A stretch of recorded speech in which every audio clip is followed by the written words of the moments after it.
Hi, everyone. Thanks for joining our webinar. We'll begin shortly. Please let us know if you can't hear us.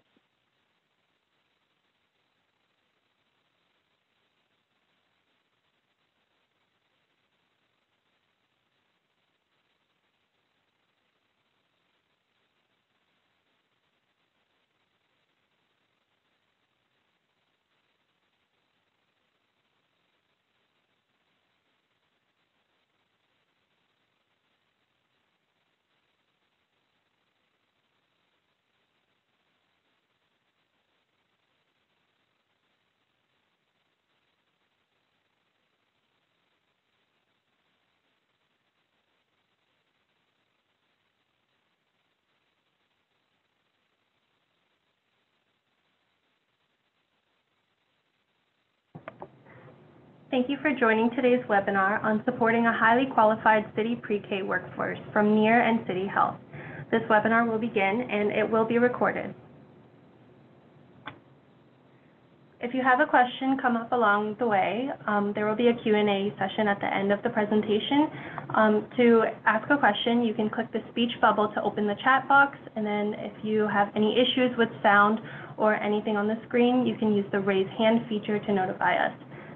To ask the question, you can type your text into the chat box and hit enter to send it. You can select who to send it to, whether that's all the panelists or all panelists and attendees, so everyone can see your question. And now I'll turn it to Gigi. Thanks, Ping. Hi, my name is Gigi Weisenfeld, and I'm a research professor at NEAR, the National Institute for Early Education Research, housed at Rutgers University. Several years ago, we began partnering with City Health, and together we are co-sponsoring this webinar. I'll give you a little background information about City Health. It's an initiative of the de Beaumont Foundation and Kaiser Permanente.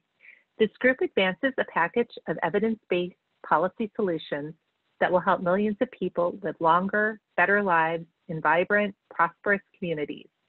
City Health regularly evaluates cities on the number and strengths of their policies.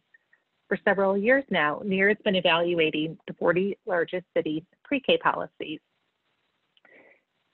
4 out of the 10 quality benchmarks based on NEAR's State of Preschool Yearbook Quality Standards are related to the pre-K workforce.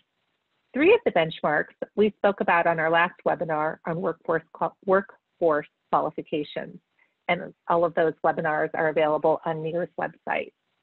Today, we are focusing on the professional development benchmark. In order to meet this benchmark, which is one of the most challenging, programs must have policies around the number of professional development hours annually, individual written professional development plans for both assistant and lead teachers, and thirdly, coaching. Next slide. In 2017-18, about 1/3 of the pre-K programs that operated in the 40 largest cities met the professional development benchmark. Typically, it was easier to meet the criteria requiring at least 15 hours of PD annually than the coaching or having a professional development plan. Today's webinar, sponsored by the Robert Wood Johnson Foundation, we will be discussing what cities are doing to support their pre-K teachers once they are working in the classrooms. And with that very quick intro, I'm going to hand over this webinar to my colleague, Jennifer Brooks.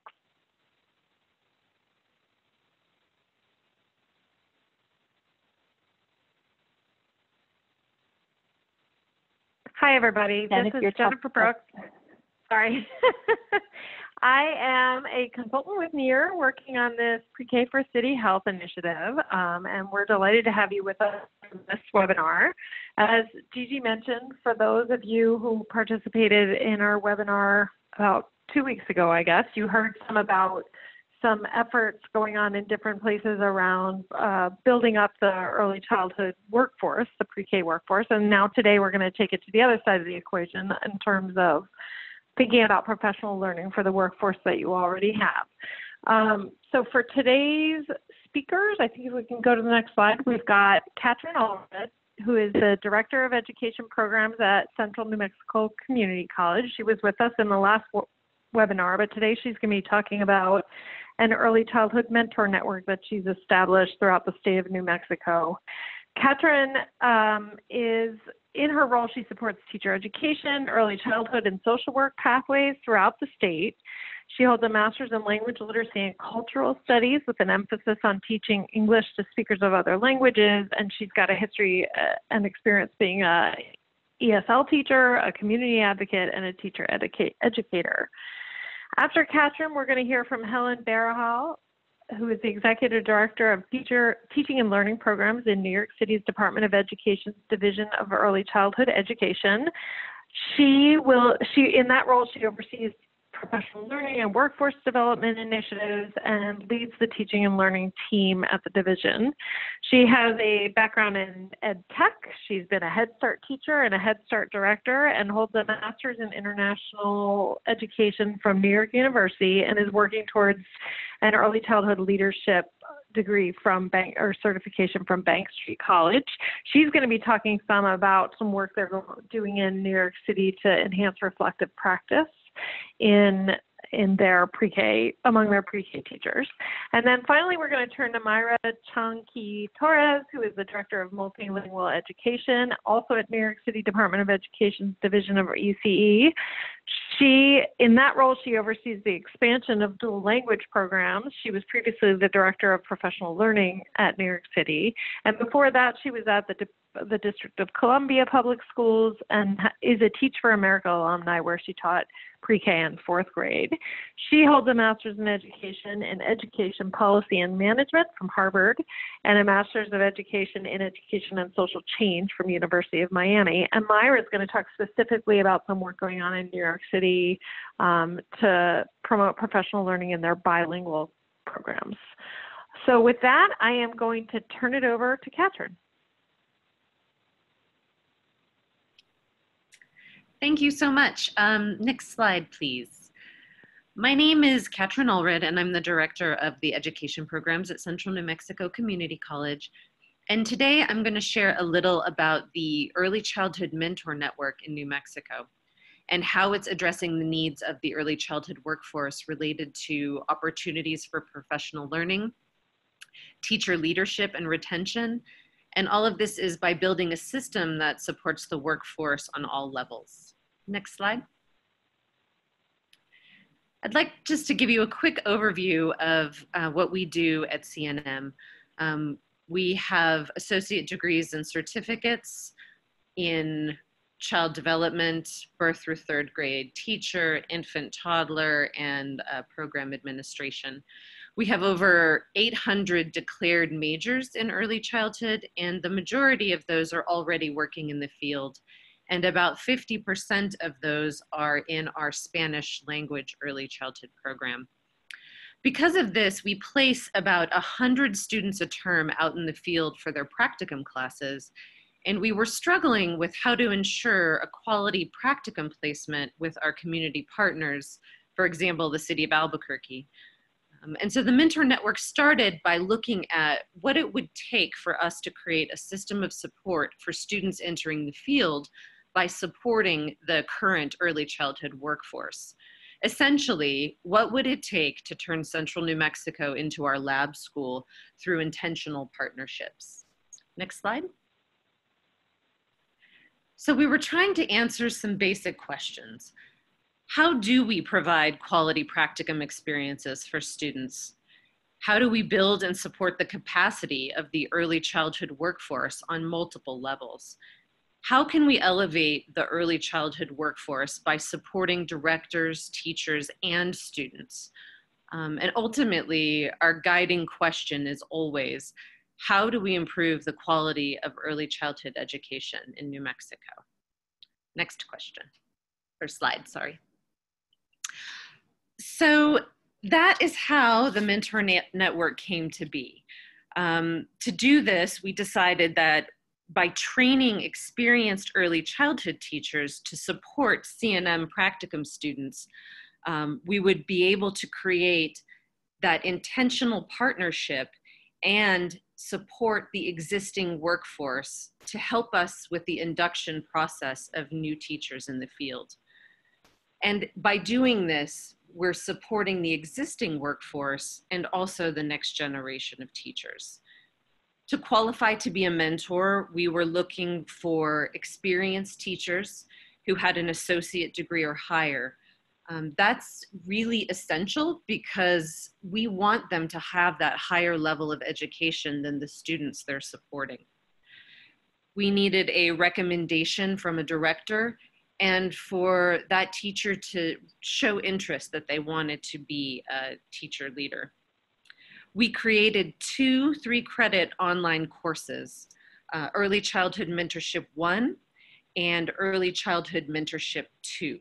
They take 1 class in the fall and 1 in the spring, and worked with our Child, Youth, and Family Department at the state to create a mentorship certificate. So by completing those 2 classes, mentors get that state certification of mentorship. In addition to the coursework, they attend monthly meetings. Dinner is provided, which we consider essential, but it's really an opportunity to take that theoretical knowledge from the class and apply it in practice.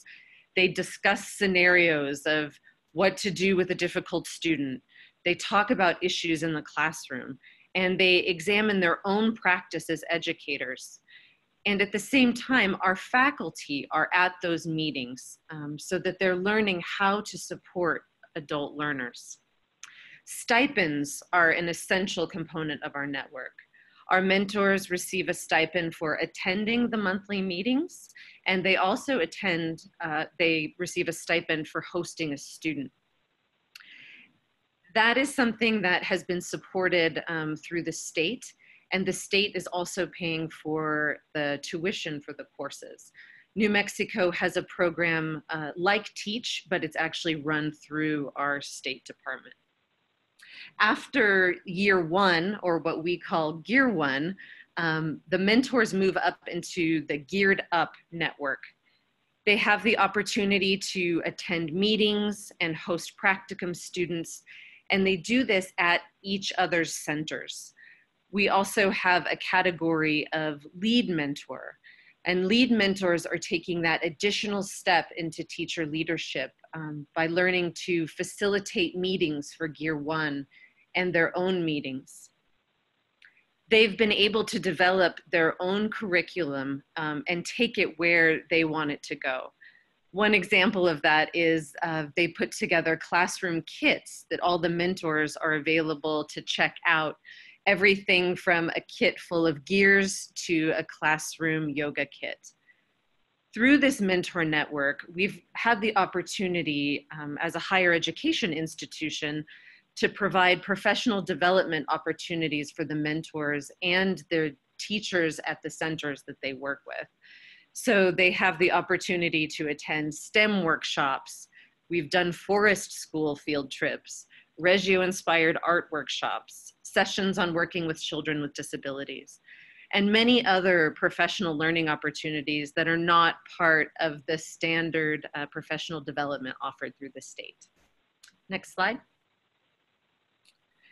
So this year, we've had the opportunity to expand to 5 other higher education sites: San Juan Community College, UNM, University of New Mexico Taos, Santa Fe Community College, Western New Mexico University, and New Mexico State University.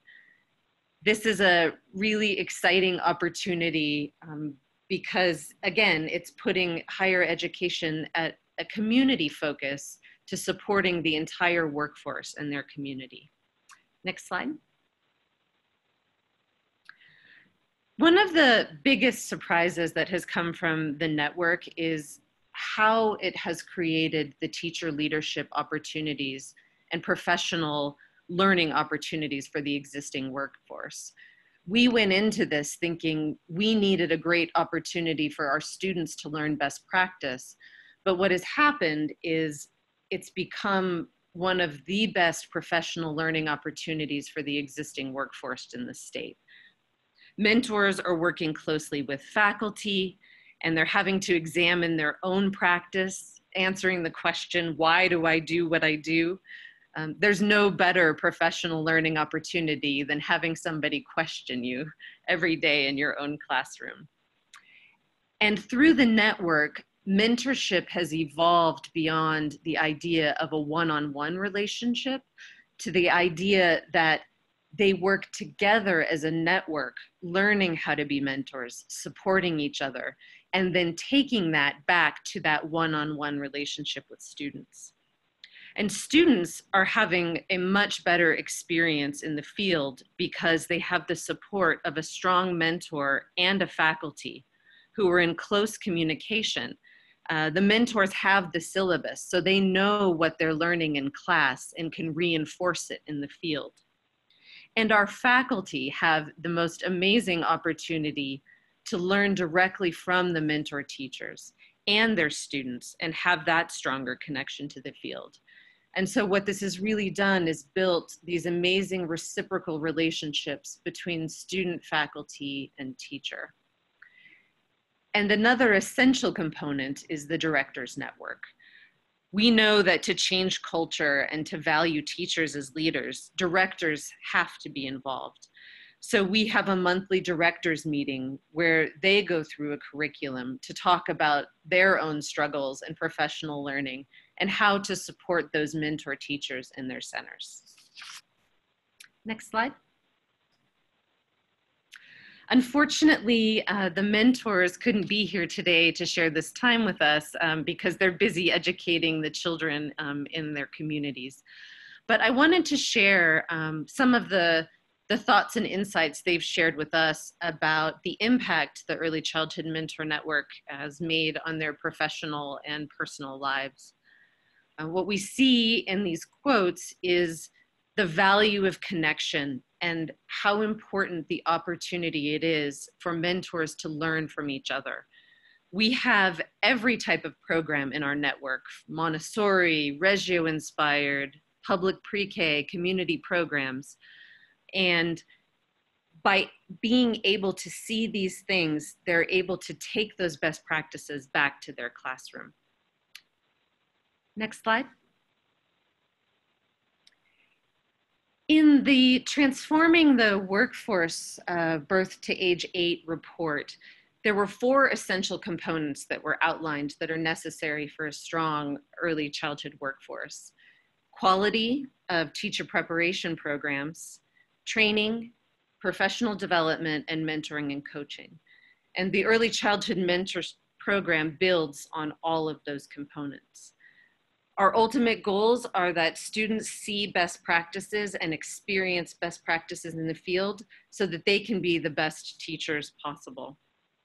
That early childhood teachers have an opportunity to engage in meaningful professional learning and take a deep dive into their own practice. Mentorship works on multiple levels by supporting new teachers in the field, retaining and valuing the current teachers, and also working with directors to create an environment where teacher leaders are valued. And obviously there have been challenges as we're expanding across the state. Every community is different. And so figuring out how each community can leverage their intentional partnerships by putting higher education at the center of our professional learning and workforce development. We are always challenged with funding and hope to have that continued state financial support. And one of the biggest learning insights we've had is, how do we support infant and toddler teachers? Overwhelmingly, our highest qualified teachers are in the pre-K setting. We have had a very difficult time finding infant and toddler teachers who even have an associate degree. So this is our first year of creating a pre-mentor network, which is the Infant Toddler Teacher Network. We're working with the West Ed program for infant and toddler care curriculum and supporting the networking potential among infant toddler teachers to elevate their work in the field and get them on the pathway to an associate degree. Next slide. Everyone would like to know about funding, as it tends to be the most pressing issue. This program was started with grant funding from the Thornburg Foundation, but this year we are now doing a contract with our state to support workforce development. And in the midst of strategic planning for the state, the Early Childhood Mentor Network has come to the front as being a strong recommendation for how we continue to build workforce development and support in New Mexico. Next slide. Some of the most important findings that we've had from our program evaluation are how the mentor network seems to be serving as a buffer to all of the stresses and challenges that we know the early childhood workforce experiences. When we asked our mentors in their first year and geared up and non-mentor educators whether they anticipated leaving the field, we saw that our experienced mentors are less likely to leave. We also see the difference between our non-mentor teachers, who we call cooperating teachers, and our Gear 1 teachers into their self-identified skill levels as I see myself as a teacher leader. I feel as though supporting students is important, and that I understand research-based practice in early childhood. Next slide. So that is a general overview of what we are doing here in New Mexico to develop a system-wide approach to supporting the early childhood workforce through induction, retention, and supporting teacher leaders moving forward. Thank you very much.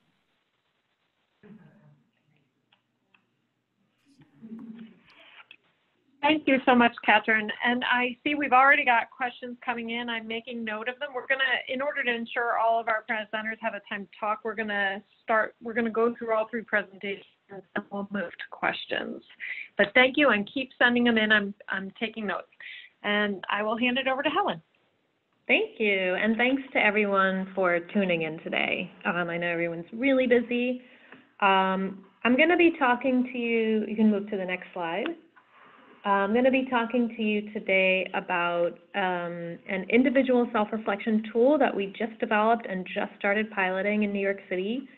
In New York City, we have close to 2,000 early childhood programs that we administer across the 5 boroughs, and our portfolio includes Head Start, daycare, 3K and universal pre-K in community-based organizations, as well as 3K and pre-K classrooms in public school buildings. You can go to the next slide. And we serve birth through pre-K. So that's the audience that I'm going to be talking about today. So why a self-reflection tool? We all know that self-reflection is critical for educators, and in a system as large as ours, with probably over 80,000 children at this point, we wanted to create something that could provide a consistent foundation for people.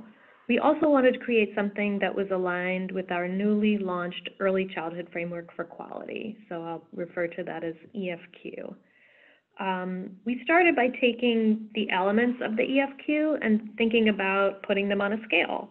Then we sort of realized that some of the elements were a bit too general to support any kind of nuanced reflection. At the same time, we also didn't want the EFQ, our framework for quality, to become a checklist. So we really believe that all educators can always learn and grow in their practice. It's not about checking a box to say, okay, I'm doing this now, so I'm good.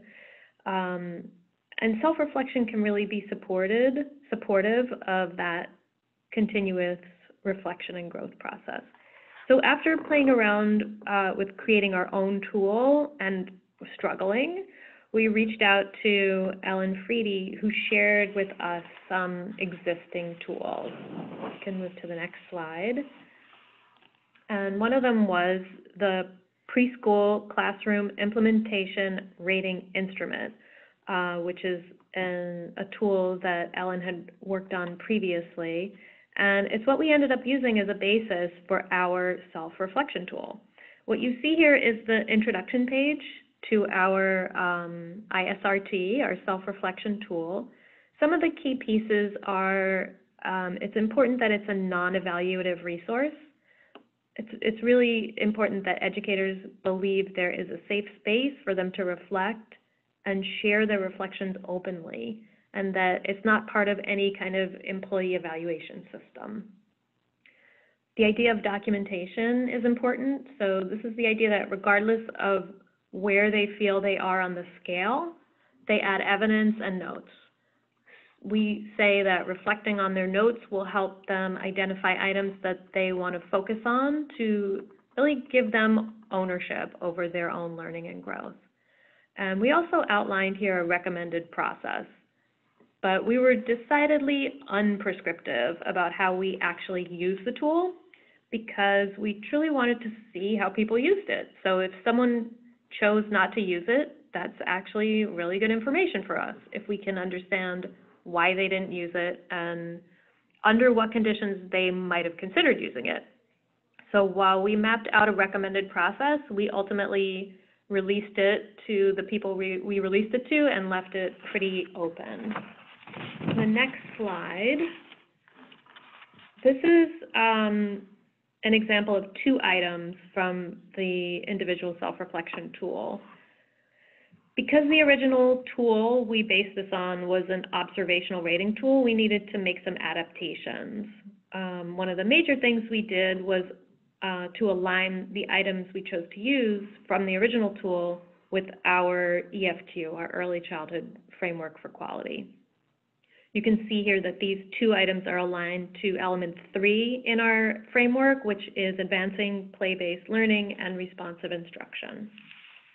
The next slide. So we're currently piloting the use of the ISRT with 2 groups. And I'm going to go through a little bit about what these 2 groups are. So the first group is Leader Learning Lab. In this pilot, we are working with 80 site coordinators from pre-K centers around the city. As part of the Leader Learning Lab pilot, and I should say this is a pilot within a pilot because we're piloting the use of the individual self-reflection tool within the Leader Lab, which is also a pilot. We love pilots here. So within Leader Learning Lab, we are providing professional development on coaching and PD design and facilitation to the site coordinators. And the site coordinators are then creating and facilitating PD customized to the needs of their site. So it's really a leader development program. In this other box, you see Teaching Team Learning Communities, or we call it TTLC. It's a very large PL series that we at the central office design and manage.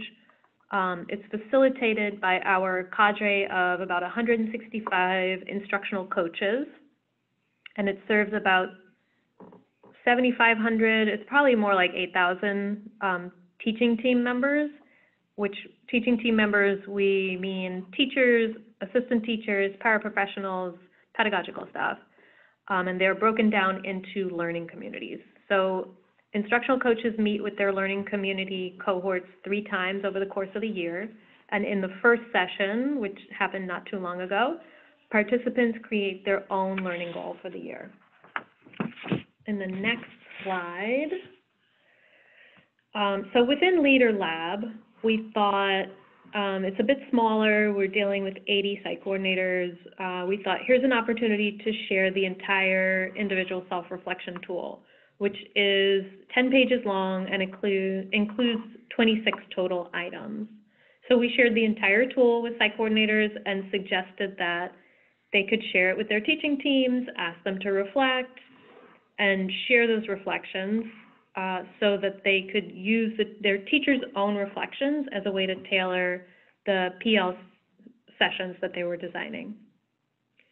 Within TTLC, we limited the scope of what we shared from the tool. We selected a few items from the tool, and instructional coaches used them as part of the first PL session with the learning communities. They used it towards the end of the session. They asked participants to reflect using the limited number of items from the tool, and set a goal or a focus for themselves for the year. In the next slide. So this has all happened over the last couple of months, so we are really just beginning to look at this feedback data. So I'm going to walk you through some of what we have just gathered really over the last couple of weeks. So in this, for Leader Lab, the N equals 50. So we had 50 out of the 80 site coordinators responded to our survey. There was a fairly short turnaround time. So out of the people who responded, 56% had shared the ISRT with their teachers. So that's what we're looking at here. So what was really great was that they all found it helpful to some degree. The second box, you can see that they were all comfortable sharing their self-reflections with their site coordinators, which was amazing. I think people were apprehensive about, well, my teachers aren't going to want to share with me, they might not be that honest. So that was really amazing. And then everyone found it at least somewhat helpful in terms of developing their professional learning sessions. So having teachers reflect, sharing their reflections with the site coordinators found that helpful in terms of designing the PL sessions.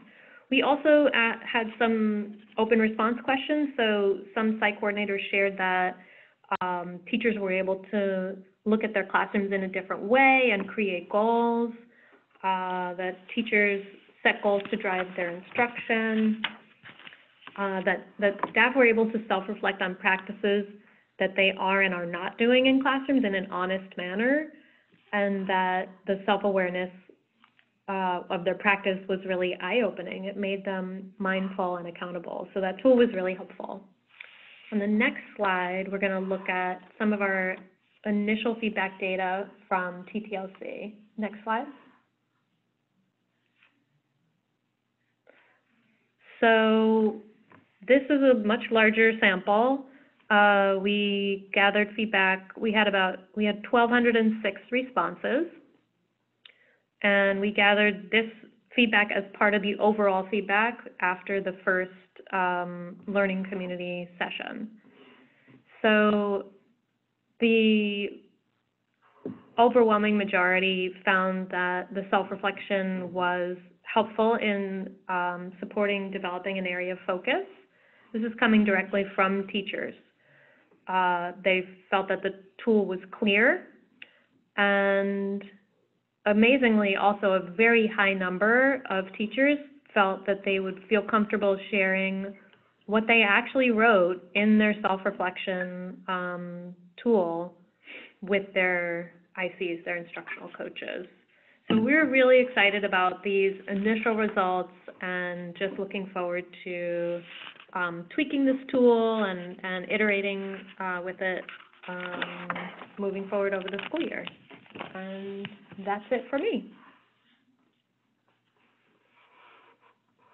Thank you, Helen. That's a really nice compliment, I think, to Katherine's discussion about, working with teachers to sort of stretch out the career ladder in addition to working on practica. And now this is about thinking about working with teachers on their own self-reflection about their own practice, which is exciting. I think that's a theme coming out in both of them, though. So with that, I think we will turn it over to Myra to talk a little bit about working with the specific group of teachers that are operating in bilingual classrooms. Good afternoon, everyone, or morning, I guess, depending on where you're tuning in from. Thank you for joining us. I'm going to speak a little bit about some of the work that we're doing in New York City, specifically around our dual language program. Next slide, please. Actually, next slide as well. So just before we dive into some of the context, I just did want to share kind of a new term that we are using here in New York City, the term Emergent Multilingual Learner. And we use this term to refer to children before kindergarten whose home or primary language is a language other than English and who have the potential to become bilingual or multilingual in school. There are several different terms used across the country to describe children who are learning more than one language. Moving forward, we in the New York City Department of Education, in our Division of Early Childhood Education, will use the term emergent multilingual learner in accordance with New York State Education Department to refer to preschool children who, before kindergarten, who are learning a language other than English, and as I mentioned, who have the opportunity to become bilingual or multilingual in school. We think that this term is strengths-based and aims to build on the linguistic foundations of children who speak languages other than English at home. Next slide. So just to give you an idea of kind of the scale or audience that we're speaking of, in New York City is a home to a diverse population of young children. Approximately 40% of New York City children in pre-K come from a home where a language other than English is spoken. So that means that the parent or guardian speaks a different language other than English at home primarily, or that the child entering pre-K speaks primarily a home language other than English. So that's about 40%. The majority of early childhood programs in New York City are likely to serve children and families who speak languages other than English, and so this is across the board. And as the number of linguistically diverse families increase, it is critical for us and for educators to be able to provide the language supports for instruction and programming in response to the needs of the communities they serve, whether they're in a bilingual program setting or not. Next slide. So we have developed the core principles for emergent multilingual learners. These core principles outline the beliefs and practices that support high-quality instruction for emergent multilingual learners. They are aligned to our early childhood framework for quality. The core principles really promote the development of children's home language in the classroom, program, and home environment. And we believe they support high-quality early childhood programs and positive outcomes for children. The core principles are research-based and support instructional best practices. They were developed by Dr. Zoila Morel and Dr. Cristina Medellin as part of their consulting work for the New York City Department of Education. And the core principles referenced are currently in preparation for a peer-reviewed journal. We can make the core principles available to you if you're interested in seeing them in more detail. And our next slide walks through the high-level core principles. So principle 1 is that a child's home language is an integral cultural asset that should be honored, sustained, and reflected in the classroom and program environment. The second core principle is introducing the home language for instruction and programming enriches learning, supports English language acquisition, and promotes multilingualism. The third core principle, programs encourage families to sustain their home language and use their home language for learning activities. The fourth is lifelong multilingualism is beneficial and desirable for all individuals. And the fifth, everyone in the program environment makes a commitment to adopt multilingual approaches. And so these core principles we made available to all program staff, leaders, and teachers and teaching teams. And these are core principles that we hope all of our programs and all of our classrooms embody in their classrooms. And even if they are not in an official bilingual or dual language setting. Next slide.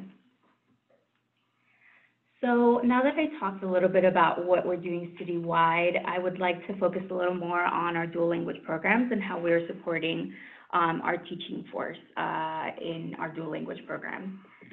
So our dual language model is that instruction is provided in two languages, English and a target language. And the goal is that all children will become bilingual and biliterate over the course of their education. So research shows that children in dual language programs benefit the most from receiving instruction equally in both English and the target language. So pre-K children placed in 50-50 dual language settings experience typically greater gains in vocabulary and phonological awareness skills as compared to children in a one-language immersion program. Therefore, we recommend that pre-K for all dual language programs use a 50-50 language allocation model to best support children's language development. Through this, both groups of children provide good linguistic role models for each other and through their interactions support language development in both languages. Programs have the option of balancing the language allocation in different ways. So some, for example, may have an alternating day, which is, let's say, on Mondays, the Spanish day, and then Tuesday will be an English day, and then they alternate every day.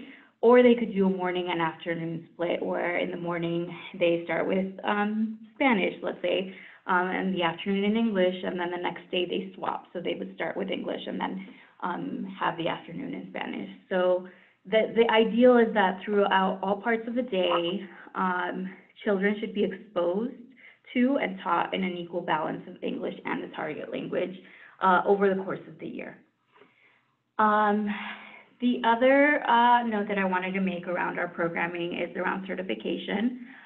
So dual language programs in New York City must commit to staffing the dual language classroom with a teacher who maintains a New York State certification in the early childhood grades, is fluent in the target language in English, and has or is in the process of obtaining a bilingual extension. One exciting thing that we're doing as we have worked to expand our dual language initiative is to support teachers in earning their bilingual extension. So we currently provide pre-K dual language programs the opportunity to nominate a teacher on their staff to apply for a tuition subsidized bilingual extension certificate, which we would fully fund. In order to qualify for this program, teachers must have the early childhood-based certification in the early childhood grades. And once enrolled in the bilingual extension, they're able to begin teaching in a dual language classroom setting. Next slide. Currently, we have approximately 100 dual language classrooms operating in New York City this school year in the following languages: Bengali, Chinese, French, Haitian Creole, Hebrew, Italian, Japanese, Russian, and Spanish. This school year, we're really excited to expand. Just to give you a sense of how quickly we're expanding, last year we had about 60 dual language classrooms operating. And this year we have a little over 100. And so every year, as we continue to expand, we really know that it is critically important to make sure that our staff and our programs are supported to offer the best, most highest quality dual language program available. Next slide. So one of the ways that in which we do this is through our professional learning series. And so pre-K dual language teaching teams have the opportunity to attend specialized professional learning sessions. And the unique thing is that they attend these learning sessions with other dual language teachers, teaching teams across the city, together building and collaborating with each other to build dual language best practices. Another unique component is that dual language teaching teams and leadership teams, so teachers and leaders of the same program are invited to attend and learn together. So similar to the teaching team learning communities model that Helen spoke about earlier, all dual language teaching teams meet for 3 in-person sessions throughout the school year. The first session is really around goal setting. It's really around being introduced to some of the key resources and initiatives that we are sharing across the city. So for example, during day 1, teaching teams and leadership teams were able to unpack the early childhood framework for quality. They were able to develop a focus, and then they received some key dual language guidance from us, as well as some resources from us. During the second session, dual language teams have an opportunity to attend an intervisitation to another dual language classroom, where they will have the opportunity to see a different teacher teaching a classroom of children in a dual language classroom setting, with the idea that they would have a focus and observe and really see and experience a different classroom setting. And then the afternoon, they would debrief with each other as a learning community, as well as dive into using the toolkit of resources, as well as other dual language resources. During the third and final session, we have what we call a share fair, where dual language teaching teams will share what they've learned over the course of the year, including what they've incorporated in their classrooms and what they hope to try out next school year. So those are the 3 in-person sessions, which we wish we could all provide more, but at our scale, it's a little bit challenging to do so. And so what we do provide are also a toolkit of resources and activities to promote reflection throughout the school year. And so all early childhood teaching teams, including dual language teaching teams, receive this toolkit and are able to engage in really self-directed learning with each other throughout the school year. Next slide. One of the components that I'm most excited about in support of our dual language programs is our coaching model.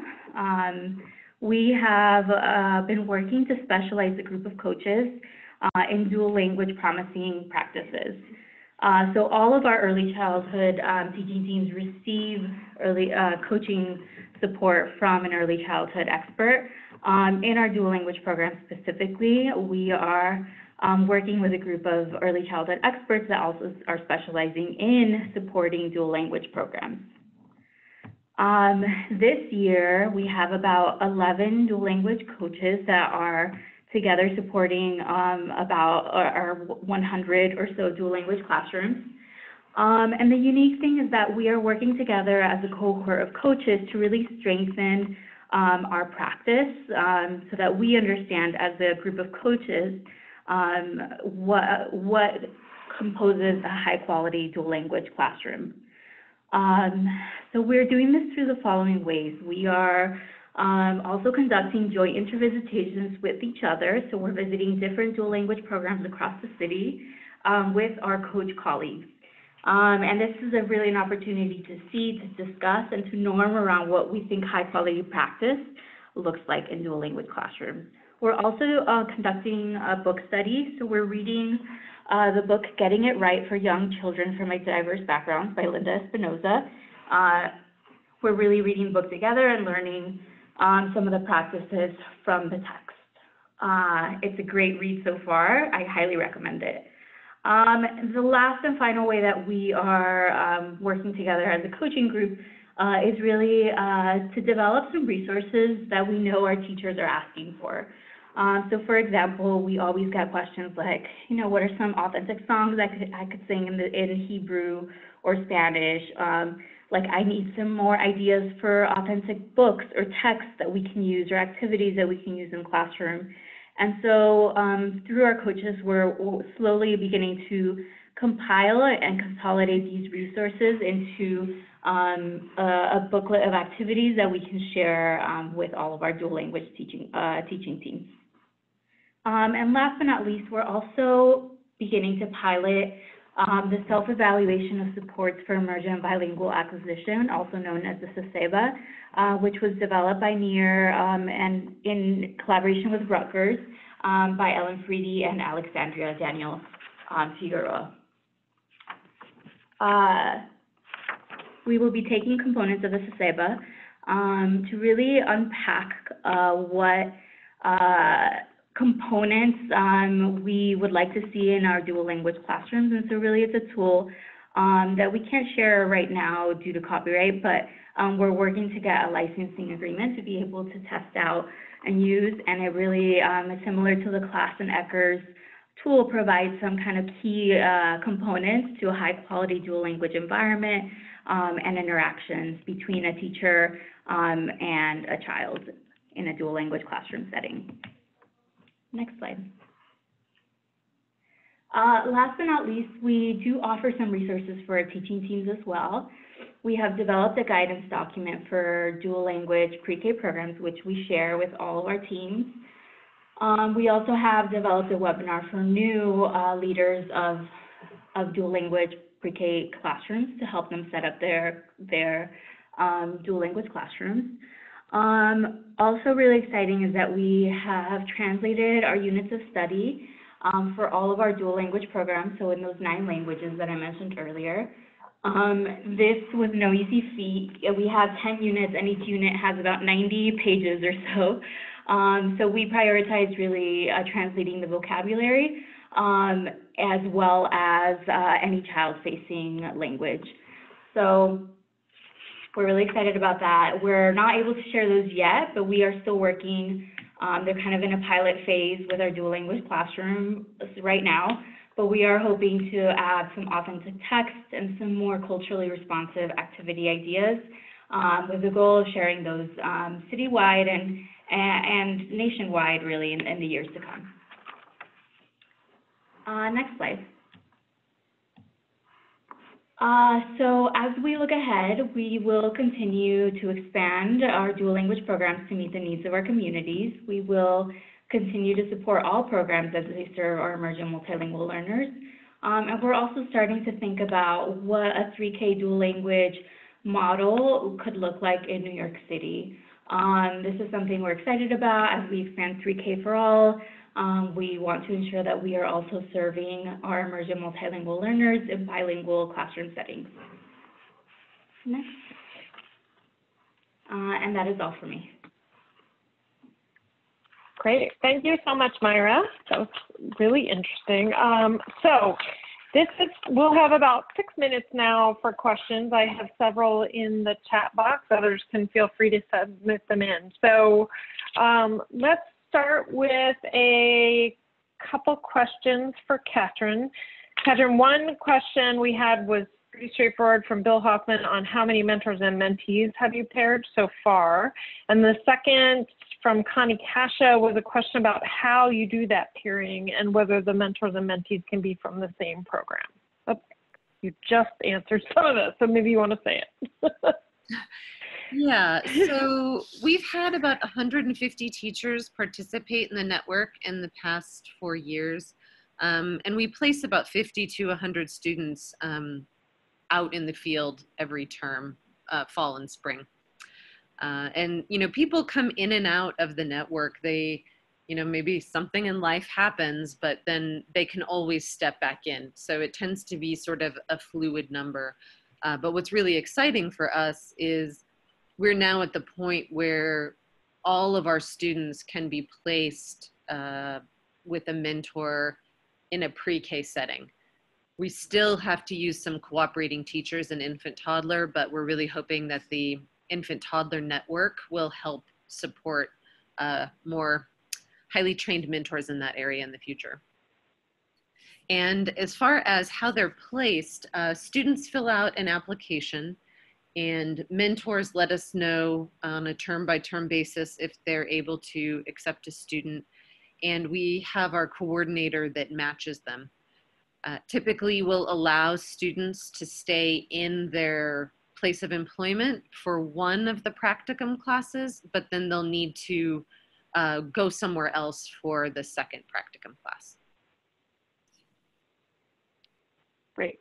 Thank you. Helen, you have a question from Judith Behrens LaRue about whether she can get a copy of the EFQ. So maybe you can speak just quickly about what your plans are from here and whether you expect that'll be something that can be shared.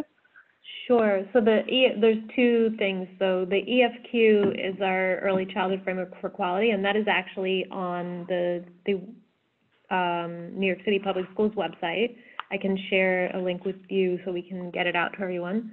The ISRT, which is the Individual Self-Reflection Tool, we're just piloting it now, so we hope to be able to share it in the future, but it's not quite public yet, but hopefully soon. Great. And I am actually looking up the link for EFQ right now, so I will put it in the chat. Perfect. And Katherine, we have one more question for you about what interview tool you use with the mentors. We don't really have an interview tool. I'm not quite sure if I understand the context for that, but we do have a rubric for the mentors that guides their work, and we use various protocols, observation forms, things like that to support their work in the field. Fantastic. So I have not received any more questions. We're just about out of time. We have maybe 2 more minutes. If the panelists, if each one of you has anything last you'd like to say based on or each other's conversations or the questions you heard, have at it. Otherwise, we'll wrap up.